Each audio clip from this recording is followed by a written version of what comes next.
Et on se retrouve avec notre bibliothécaire du jour, Eva Jaco, notre spécialiste retail, luxe à BFM Business.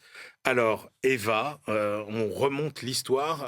Vous nous racontez finalement l'histoire d'une chaussure. D'une chaussure, oui. Enfin, de plusieurs chaussures.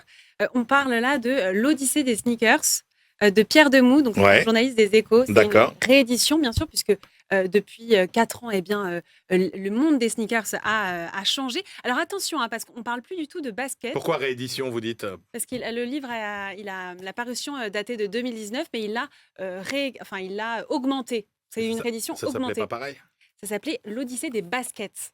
Et alors, attendez, parce qu'on a besoin de comprendre, est-ce qu'il y a une différence, Eva, entre les baskets et les sneakers? Ouais, c'est vrai qu'aujourd'hui, on parle plus de sneakers. Alors, je ne sais pas si vous l'avez inclus dans votre langage, mais en fait, c'est un terme devenu universel. Et puis, surtout, en fait, le terme basket, c'est propre à la France. C'est une exception Ah, il n'y a qu'en culturelle France qu'on dit française. basket. Oui, qu'on dit basket pour parler de la chaussure de sport, quoi. D'accord, ok, sneakers. Alors, qu'est-ce qu'il nous raconte dans son livre, notre camarade des Échos, Pierre Demouy? Eh bien, ce livre, c'est une vraie épopée à travers l'histoire, allez, je le dis, de la basket, parce que c'est quand même plus confortable.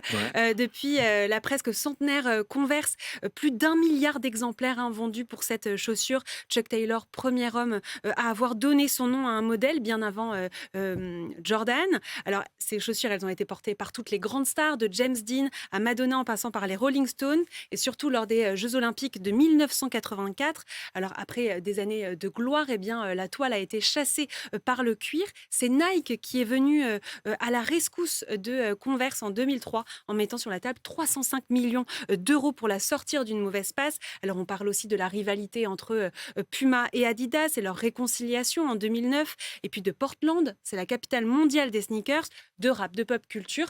Enfin, il y a quand même Mais, toute l'histoire de la chaussure. oui, mais comment, finalement, les sneakers sont sortis du champ du sport, hein, finalement, Oui, pour devenir un objet cool. cool de société, un objet de mode? Eh bien, si on prend par exemple donc les hommes, on peut évoquer le côté confort en fait de la confortable de la chaussure. On pense à tout ce qui est aux dad shoes. Vous savez en particulier le modèle 990 de New Balance Mon qui Dieu, était le modèle porté par vous m'avez Steve perdu, Jobs. vous m'avez perdu. Mais si Steve Jobs, Ah rappelez-vous, on le oui, voyait toujours avec absolument. des baskets aux pieds. Eh ben, c'est ce modèle-là. Ça D'accord. revient énormément sur le devant de la scène.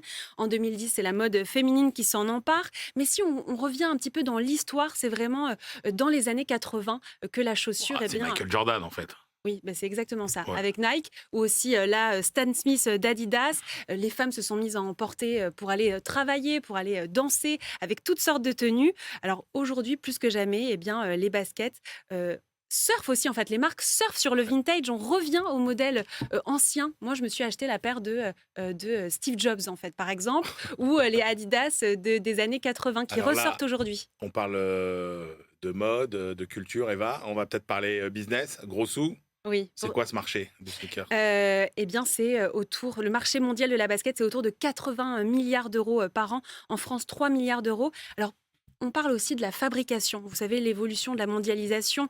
Au départ, les usines étaient aux États-Unis, en Europe. Elles sont parties dans les années 70-80 en Asie, en Chine.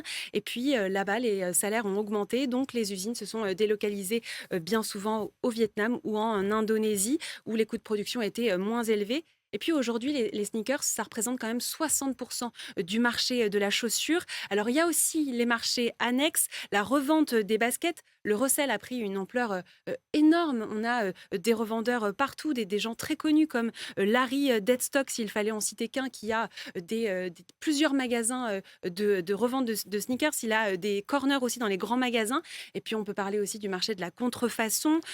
Aujourd'hui, il y a une chose quand même, c'est que la mode est au basket de sport. Et on a vu, donc c'est-à-dire des baskets de sport qu'on porte dans la rue. On a vu l'arrivée de nouveaux entrants comme le français Oka ou encore les chaussures On. C'est des chaussures qui ont été popularisées par aussi cette appétence qu'on a pour les marathons, les trails. Et bien, c'est des chaussures qu'on porte dans la rue, toujours. Jamais. Jamais vous ne me verrez avec un Si. costume et des chaussures de sport. Oui, mais Jamais, tout à Eva. l'heure, vous m'avez Jamais. dit que vous aviez quand même une paire de Ah ben baskets oui, mais pour les pour tenues la détente. décontractées. Non, costume plus sneakers, mon Dieu. Il y a des limites à ne pas dépasser.